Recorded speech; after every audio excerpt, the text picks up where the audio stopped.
Good afternoon, everyone, and a very warm welcome to this week's On the Agenda webinar, The Future of the EU Energy Market, organised by the European Liberal Forum. My name is Lauren Mason, and for those of you who might not know the European Liberal Forum yet, we are the official political foundation and the think tank of the European Liberal family. So we're working very closely with the ALDE party and the Renew Europe group in the European Parliament. And today's webinar, we're going to be focusing on the future of the EU energy market.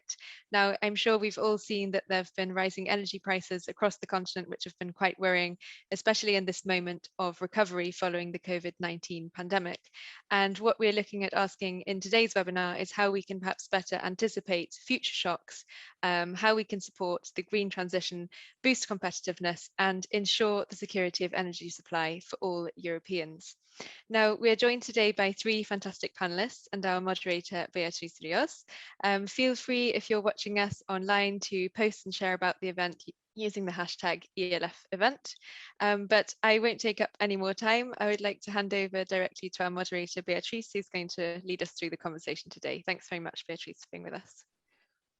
Thank you so much, Lauren, and thank you to all of you for joining us today. Indeed, this is an issue that has been central to the political debate over the past few weeks, but it's definitely going to stay here for a very long time. We know that there is legislation coming up. There is also a few reports that have been conducted by different agencies within the European Union to explore the potential changes that the energy market might experience. And we have seen as well that this is a very divisive issue because it affects very much to a number of countries, and the way that it's experienced in certain parts of Europe, it's completely different from one place to another. So this is part of the conversation that we need to have, thinking short term, but obviously long term as well. If you're joining us today and you would like to ask questions to our speakers, please do so. We are going to collect them from the Q&A section in this webinar. So please go there and let them know what it is that you would absolutely want to know. I want to dig straight away into this conversation because I feel that it's a fundamental issue that we need to discuss at the European level, and I am sure that our speakers today are going to provide very insightful contribution to that debate indeed. So without further ado, I would like to give the floor to our first speaker, who is Annegret Govil. She's a PhD and the president of the Council of European Energy Regulators, and she's also the director of international relations at the German Regulatory Authority for Electricity, Gas, Telecommunication, Post and Railway. Please, Annegret, you have the floor. Many thanks, and thanks for gathering and organizing this timely event, because indeed there are a number of challenges around here. And certainly I think we should take into account what helped us to go through the experience of the pandemic in the energy sector. First, I think the challenge ahead, and you mentioned it already, are the various legislative proposals to meet the climate neutrality target of the European Union, and in particular to accelerate the energy transition in a way that no one is left behind. I think that is important, but that we reach these targets. And energy regulators have a particular role here to play. We published this year our new strategy, the CR, empowering consumers for the energy transition. And in this, it is in a nutshell, in this title, everything, because we want to place the consumer in the center of our regulatory policy, regulatory implementation, so that the consumer can benefit from the energy transition, but also contribute to the energy transition. Both requires a more active consumer, but we are well aware that consumers are different, as we all are different, and so some can easily make use of the new opportunities in flexibility in demand-side management, demand-side response, etc. Others need more time and more support to get acquainted with this. And of course, it is important that the consumer stays protected. We don't want to lose the protection that we have reached.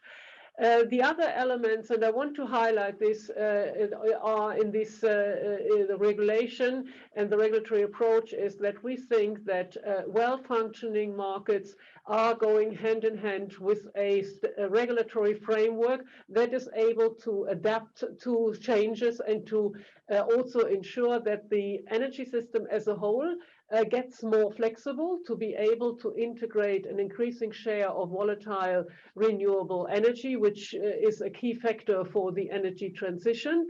But also, of course, let's say, continues on the basis of predictability and the fundamental principles that we all have, that we have. The third element, besides placing consumers in the center and ensuring that there are well-functioning markets and a regulatory framework working hand in hand, is that the energy system does not only need to get more flexible, but also more integrated. That starts with the energy system integration between gas and electricity, but also with other sectors like mobility, waste, circular economy, so that indeed the flexible energy system is at the heart of a greener economy. I think we need to see this together, and that is also the aspect then relating to the recovery. So we would support and subscribe to what the European Commission said.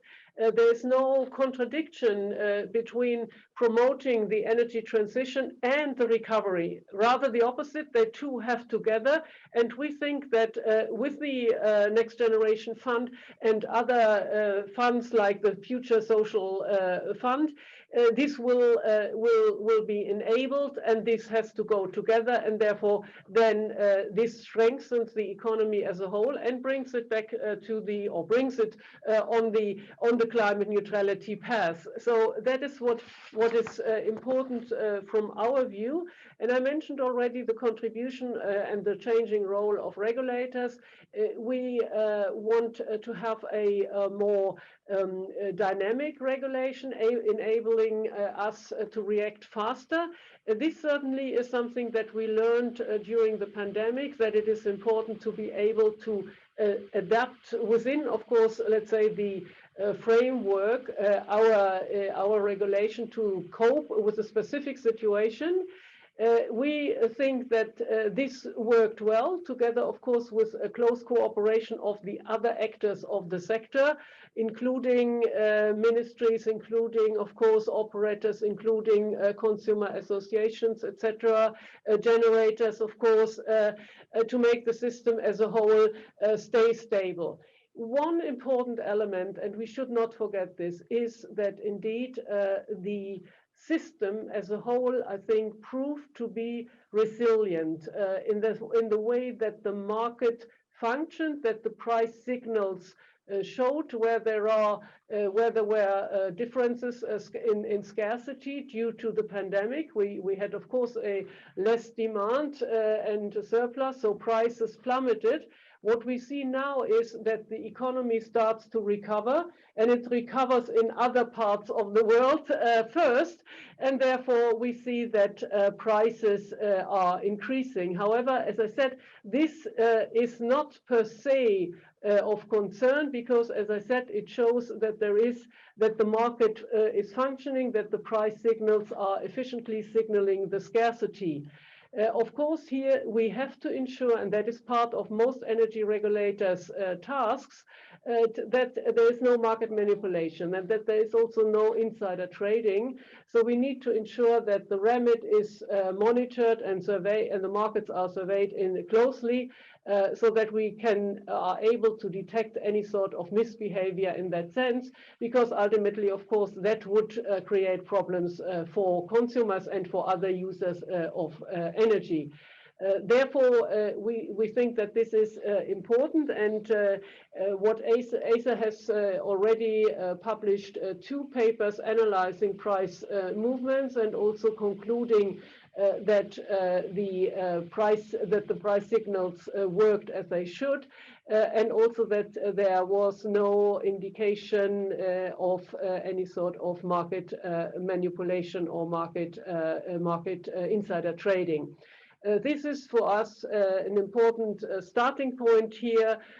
which also then leads me to the next conclusion, that we think, of course, that, and this will be happening with the upcoming legislative package of the European Commission with regard to the decarbonization of the gas side, but that overall we think that the market design that we have worked well. So we would not be in favor of a radical reform, rather continuing what the clean energy package brought out further and emphasized further to cut back on inefficient support schemes, ensure that the internal energy market in Europe works well. That is an important element of cross-border trading here, to also ensure that if there is a scarcity in one place, that overall cross-border trading can help to dampen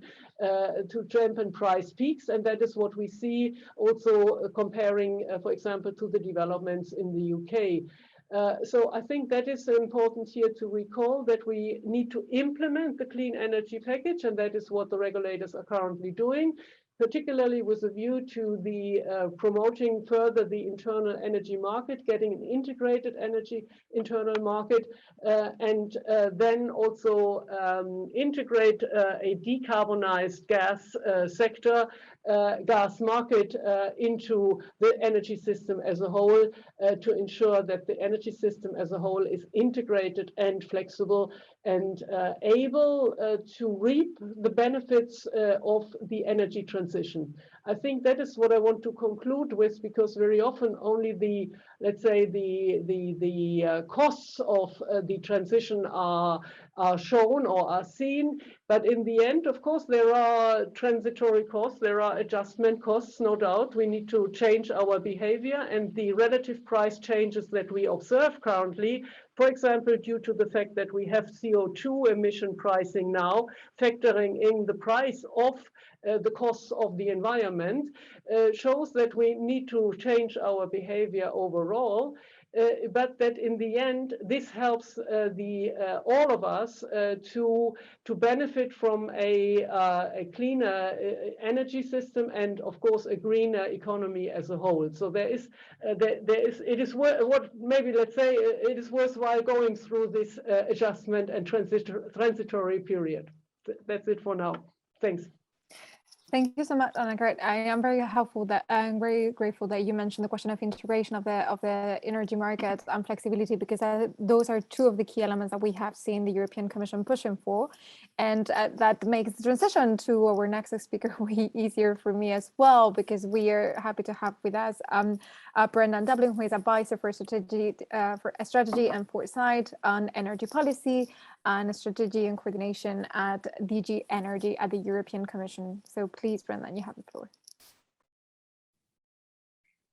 Well, thank you very much, and great pleasure to be with the ELF today. I'd like to make the shortest speech possible, which would just be to say that I agree with the previous speaker, because she got it perfectly right. There wasn't much more that I can add to what she would say, but I guess that you want me to go further than that and set out what we have done in the past few months on this energy prices issue.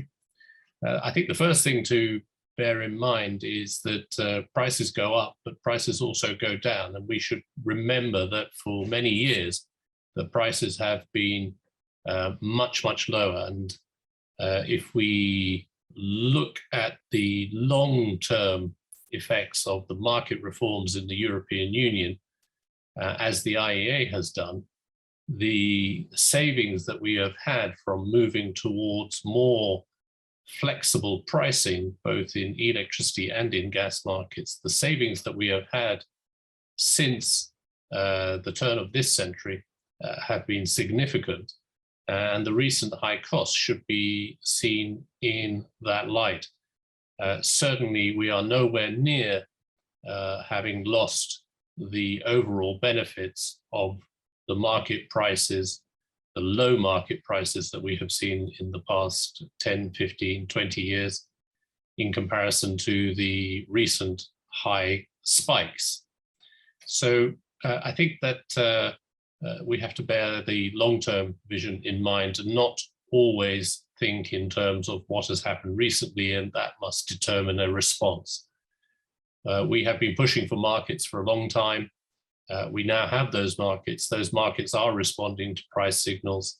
There are difficulties, no doubt, in the current situation, particularly for those who have the fewest resources to deal with higher prices, so energy poverty issues, and those consumers who are unable to manage volatility in pricing.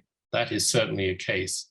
And that is why in our October communication on energy prices, we have set out a toolbox of things that member states can do to assist all consumers in this period of higher prices, as opposed to the long-term situation that we've had in the past of much lower prices. So I think that's something I would like everybody to keep in mind, that prices go up and prices go down, and we are following a period of very low prices. I think there are some innovations that we are putting through the Social Climate Fund to support energy efficiency investments will be very important for the future, particularly for the lowest income households. I think we will see a dropping back of prices now that we have the toolbox out. We have policy responses in the oil and in the gas markets, and we have market responses in the oil and gas markets as well. There are some difficulties in the geopolitical arena. We have had some difficulties on storage in the fossil gas market, but nonetheless, markets are currently expecting prices to fall in the fossil gas markets in spring, which is what we'd expect. There may be, between now and the spring, concern about prolonged low, high demand for gas, but low temperatures. That is something that we keep on under review.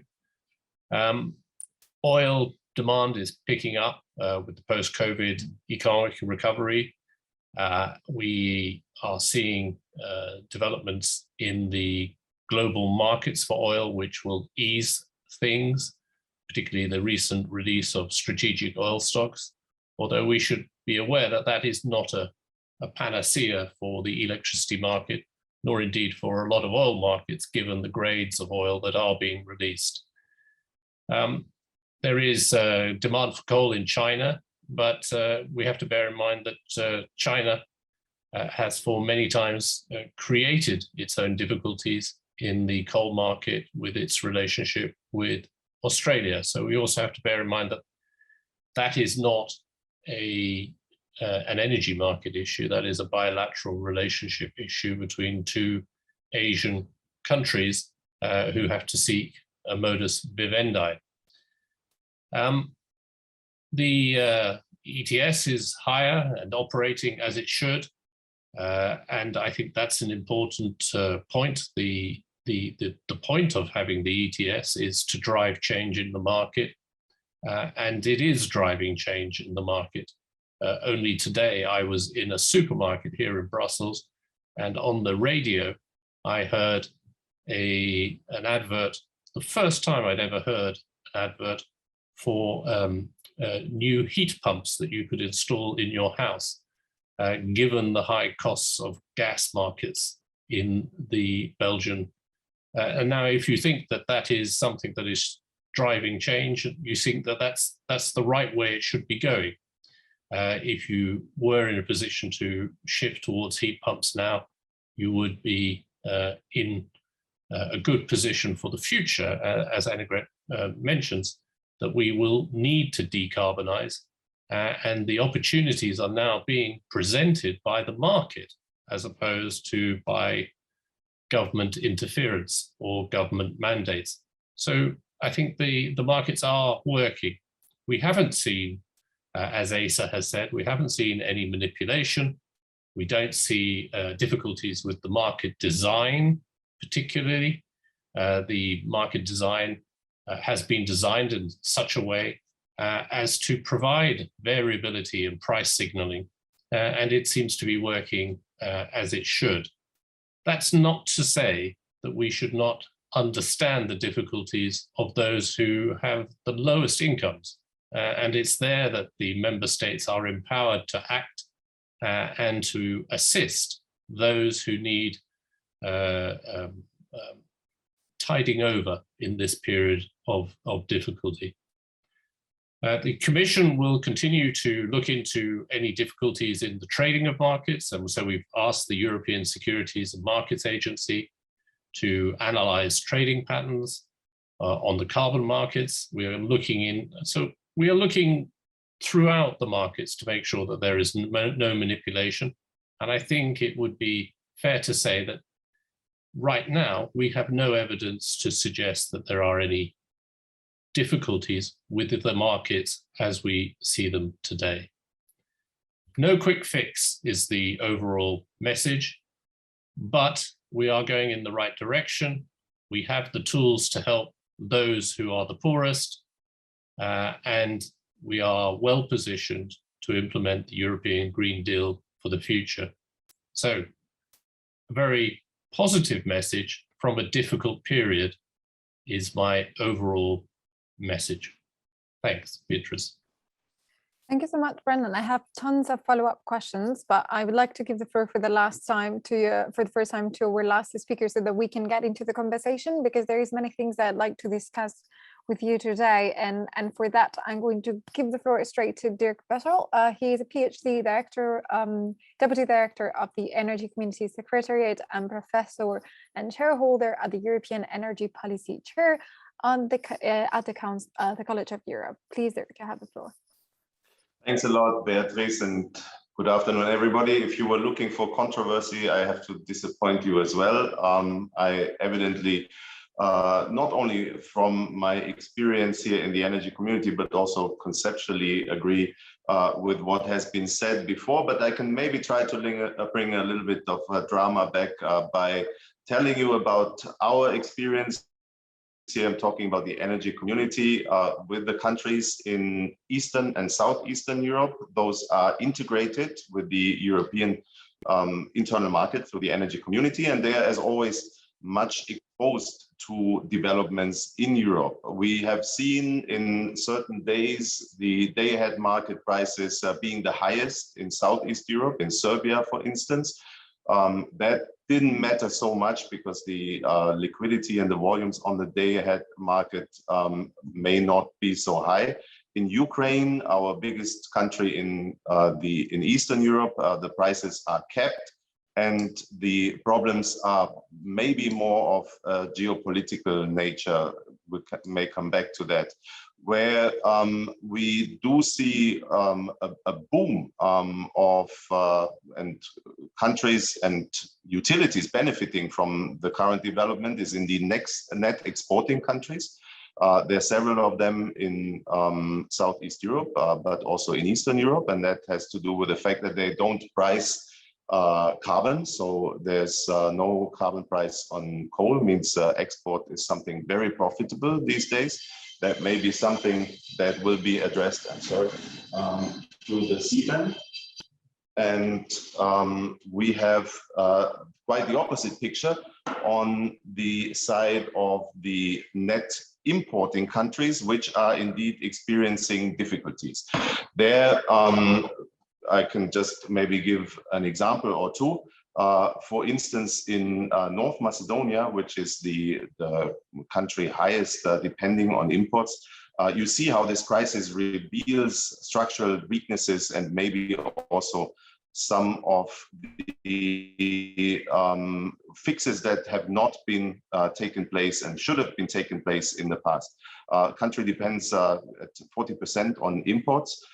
And because of the prices not being cost reflective, that's a very popular measure to protect customers in Southeast Europe in general.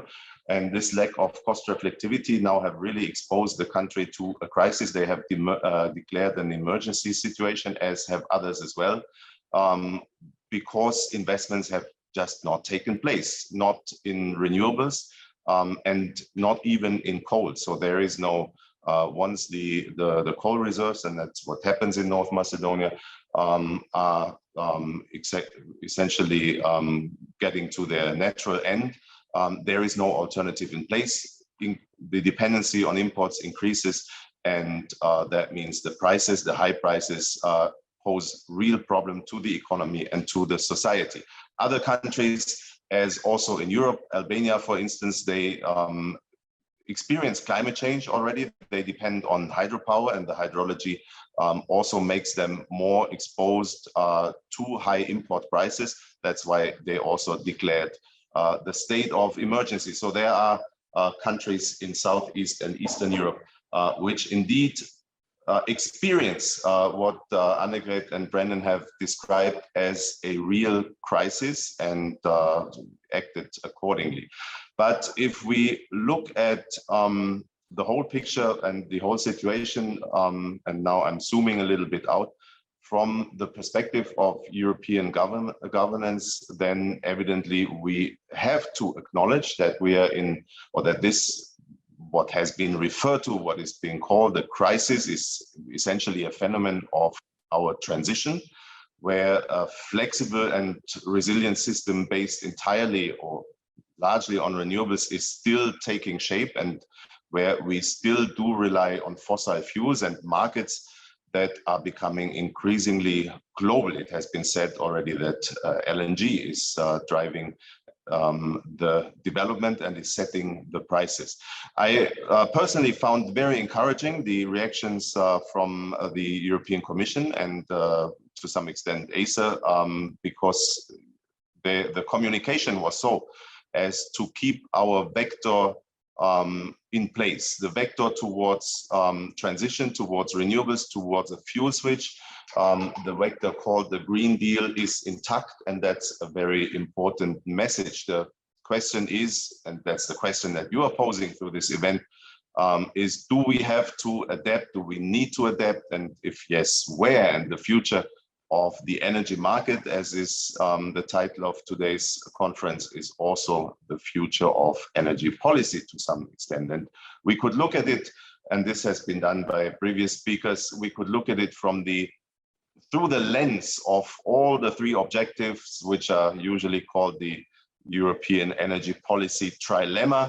The Green Deal, which is definitely the most prominent objective these days. So decarbonization, as has been said, essentially, this is a development that confirms not only the importance of the Green Deal, but also the regulatory measures already taken.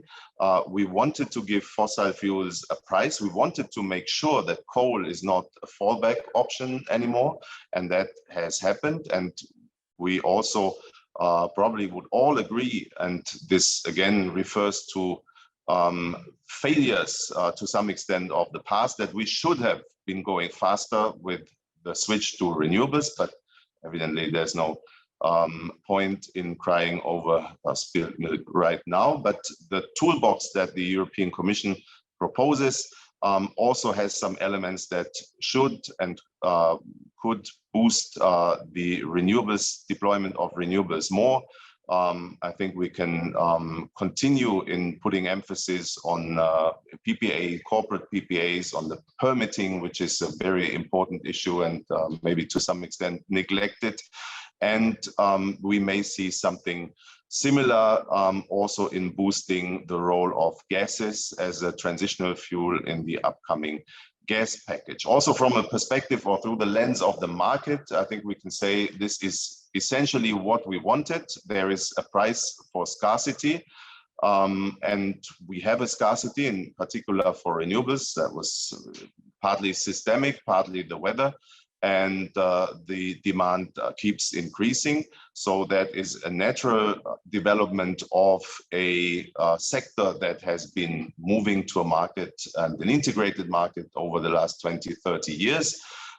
maybe we have, while we have been focusing on opening and integrating markets, maybe we have neglected to some extent that the world around us is also moving to open and integrated markets, LNG, for instance.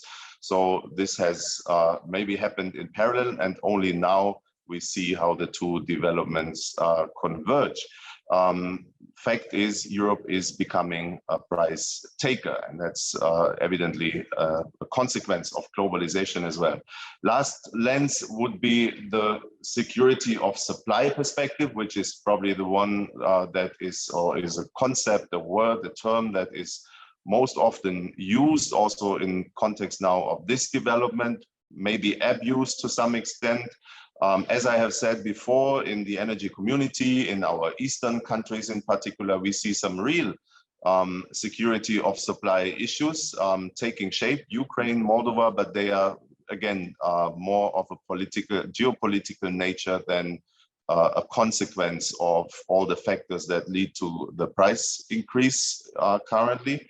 I think what is important, and this is something where this development puts a focus, maybe a welcome focus on, is that also when we think about how governance should react, we see that now member states are, and evidently should be, to some extent in the driving seat to react to the consequences of the price change, especially when it comes to vulnerable customers. We have been seeing over the last years, and that's the essence of the Green Deal, that the European Union has been driving the transition, so the decarbonization element of our energy policy very massively. And maybe it is time that we give this decarbonization a twin called resilience, and that there is also European Union focus on resilience. That is not to say that this focus has not been there in the past. It is in the third energy package already. We have created liquid gas markets, for instance. We have focused on protection of vulnerable customers, or that dates back to even 2009. The clean energy package has a lot of elements that can be subsumed under the notion of resilience. Maybe it is just time to collect them all and to bring them together, and to make sure that what the Green Deal is about is not only decarbonization, but also maintaining the resilience of our energy systems in this period of transition. And evidently, the discussion now in this development, the price surge is still going on. And then afterwards as well will be, to what extent do we need to include additional elements into what is already there? What can be done more in terms of flexibility?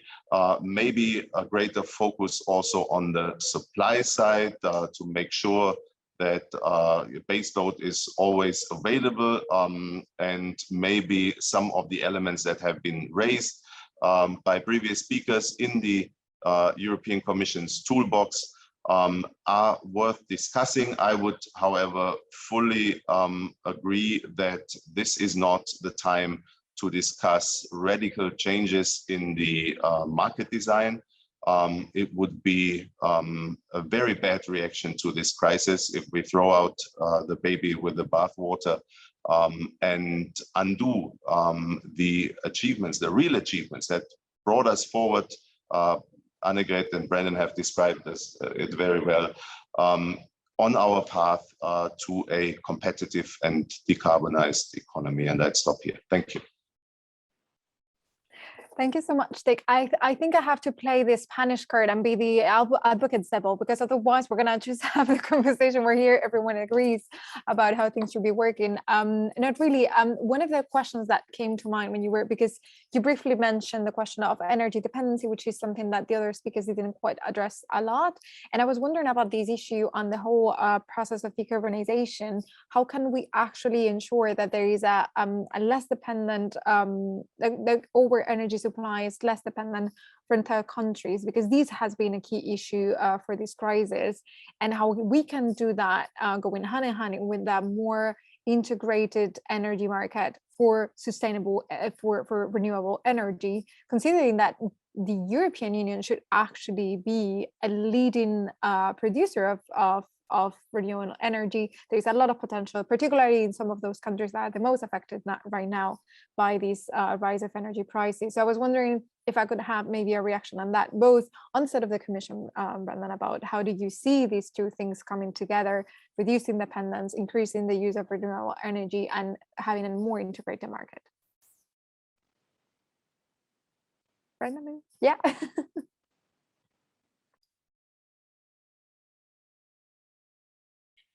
I'm always interested about this issue of dependence, and I'm always wondering who is dependent on whom, and how it's perceived. I was yesterday listening to a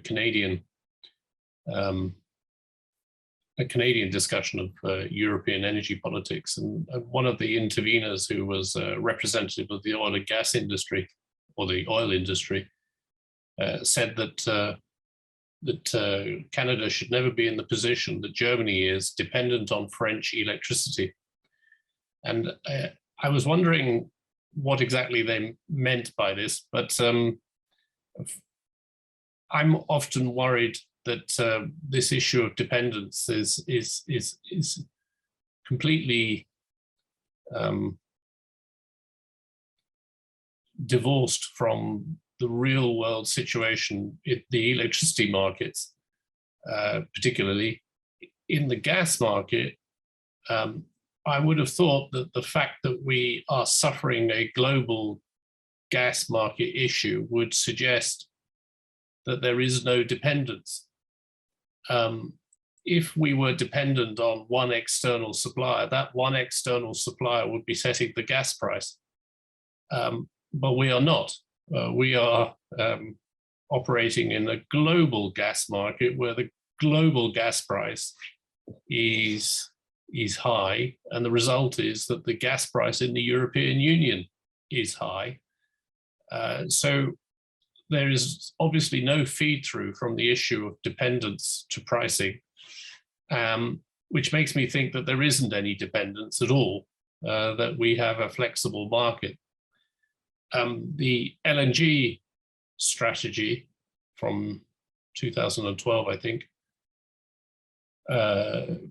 put in place the idea that we would have a predominantly piped fossil gas market, and we would have an LNG cap, which would set the marginal price of gas in the European Union, linking it to the global market, so that the price of piped gas would never go above the LNG delivered price.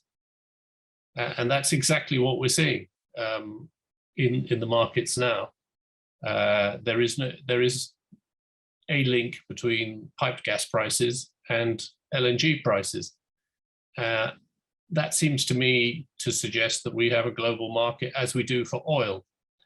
And no one, when we talk about oil, talks about dependence. We talk about a liquid global market. And what we have in the natural gas market, fossil gas market, is a liquid global market, which feeds through into the electricity market and the current market arrangements for electricity. The current market arrangements for electricity will decrease the amount of fossil gas price setting in the future. And as it decreases, the volatility will also decrease, and the dependence issue, if there is one, will disappear. Thank you for that indeed. Do you agree, Annegret? Because I saw that you were taking notes of what Brendan was saying. I was wondering, how do you see the situation? Yes, in this case, I only can join Brendan, so other way around now.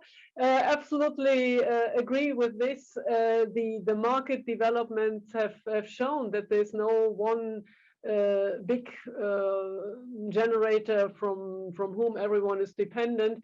And in fact, the interesting aspect about the gas spike is exactly that the economic activity restarted earlier in Asia, while and that explains why more gas from Russia was moving towards Asia, and exactly reflected then in the price spikes. So I think that can be shown very well in the various markets here in the various analysis. So that indeed speaks rather for global market, and maybe the explanation is rather in what Dirk said, that Europe became a price taker. Or is becoming a price taker more than in earlier times. So that might explain part of why this is seen as something so, let's say, new or shocking or whatever. So I would really subscribe to this, that the dependency thesis is sometimes exaggerated. Also, let me say in an aside, as from a German perspective, it is funny because someone says, "Oh yes, we are dependent on French nuclear power. At the same time, we're dependent from the Russian gas side." I wonder why Germany, in most of the time, is a net exporter of electricity. Just as an anecdote here to highlight that this dependency argument, I think, is sometimes overestimated. Of course, being more serious now, with the energy mix changing, we of course have to see that the share of renewables is increasing, and renewables are now competitive on the, I'm now talking of course on the electricity side. We're seeing that in particular offshore wind in Germany is increasing, and currently the new government is in the process of forming, and they have announced that they will expand the targets and speed up the renewable expansion, which is needed. And so therefore, I think if there were dependency, this will certainly be reduced and replaced by renewables. And I think that is also an element in the market, shifting the curves, shifting the curves in the market.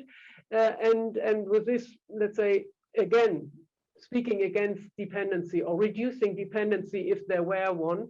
And of course, what of course needs to be seen is on how to have also less volatile energy. But I think even the renewables are, let's say, more steerable. Yeah. So of course, renewables by nature are volatile, but with the new technologies, the volatility can be managed better than in the past. And I think that in particular for offshore wind, and I think that is an element that will again stabilize also in a world that is overwhelmingly then dependent on renewables. Yeah. So the new target in Germany will be 80% renewable electricity, and that's something that of course needs to then fit in the whole system, and of course also entailing the grid expansion and the grid restructuring, on which we are working also as BNetzA. Mm-hmm. At European level, we have seen in this push for electrification, we have seen this push for increasing and renewable energy to make sure that it's part of the mix. But there is also a big debate about the role both of gas and nuclear. And I was wondering, Dirk, how do you see this debate playing out in the future of the energy market, and to what extent are you concerned about the dividing positions that we have seen between different countries, be it Germany in the case of gas, being France in the case of in the case of nuclear energy? How do you see this coming together in the future? Well, I hope that's a phenomenon, this division of the transition as well.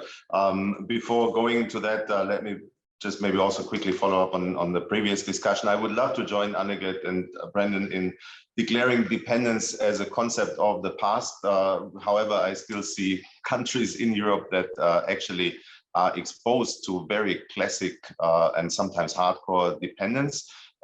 You can argue why this is the case. We all know that the Green Deal, so the decarbonization policy, provides part of an answer. It means relying on renewables, deploying more renewables, and maybe that's a narrative that the Americans build better than the Europeans, per se increase or decrease our dependence and increase our security of supply if they are being deployed in a resilient system. And I think this price surge development indeed puts the focus again on making sure that we go faster where we have still lots to do, maybe even beyond target setting, but also to not be subject to other vulnerabilities that have to do with the intermittency of the renewables.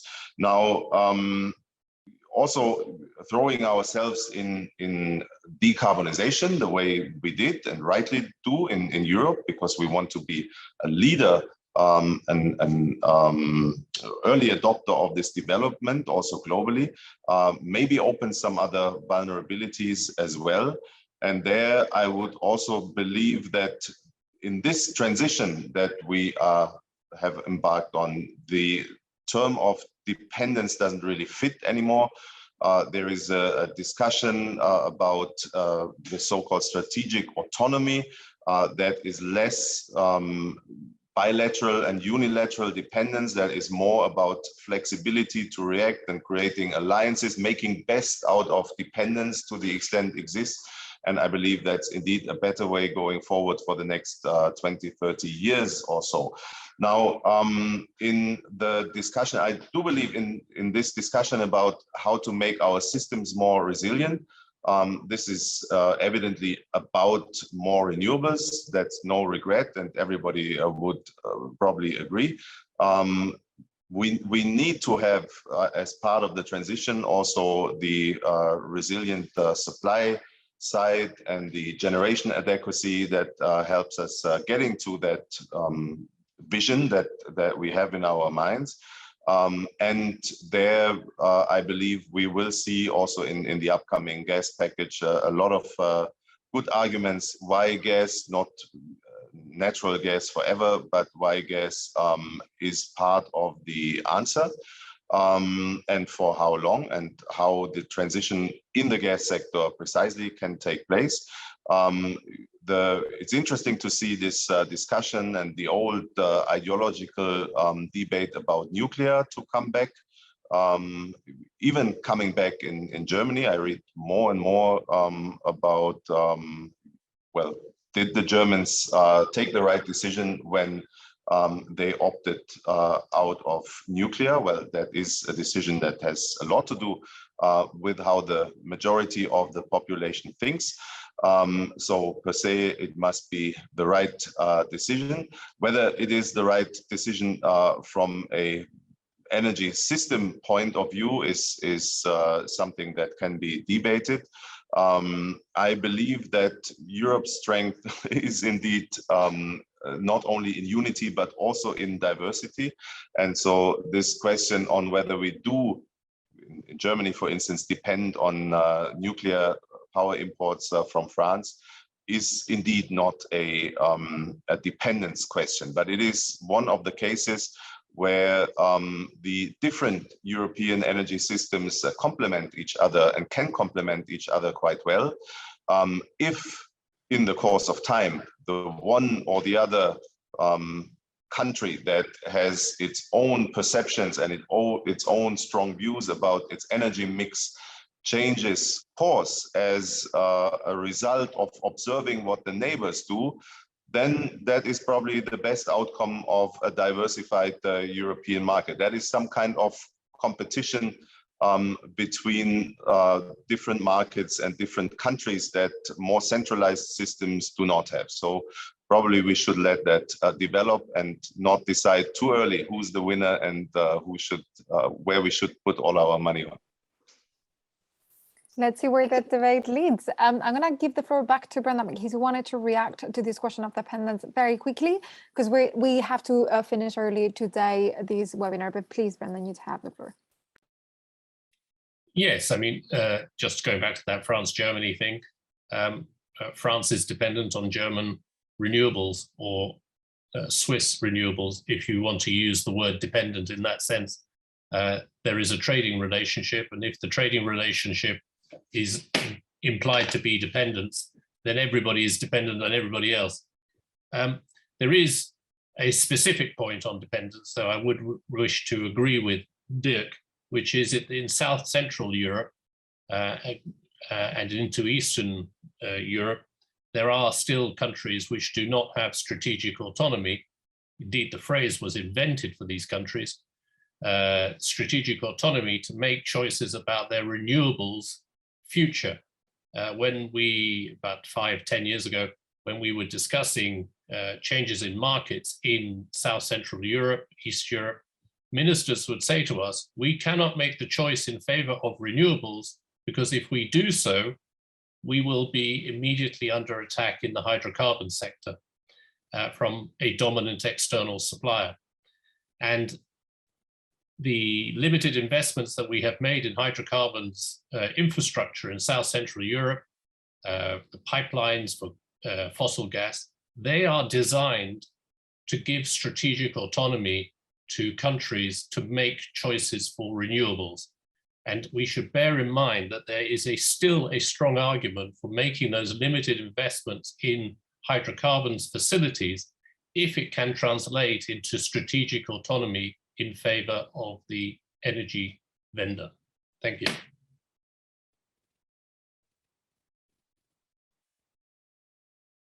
Couldn't find my mic. Thank you so much, Brendan, for that contribution. Indeed, I think it's a nice wrap up to this conversation. There were many questions that I wanted to ask about the long-term effects of this crisis, whether this is cyclical or not, the impact on the economy that we know it's a key element to the inflation rates that we have seen over the past few months, and whether or not that's something that's going to stay or something that we're going to see just now. There are many questions also about the upcoming legislation that we have from the Commission in the next few months. It's going to be very interesting to watch.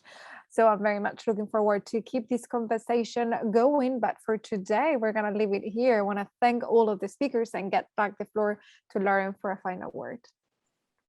Thanks very much, Beatrice, and thank you indeed to all of our three fantastic speakers who gave us some good food for thought, especially for those of us who are concerned with ensuring robust and liberal policy responses to the energy market situation at the moment. But I'd like to thank especially Beatrice for leading us through the discussion today, and indeed for all of the webinars that have been part of our On the Agenda series for 2021. This is the final webinar for this year, but we're looking forward to welcoming you all back in 2022 for more topics and more discussion to get to the heart of what's on the agenda for us in Europe. So thanks very much for today and have a lovely afternoon. Thank you. Bye-bye.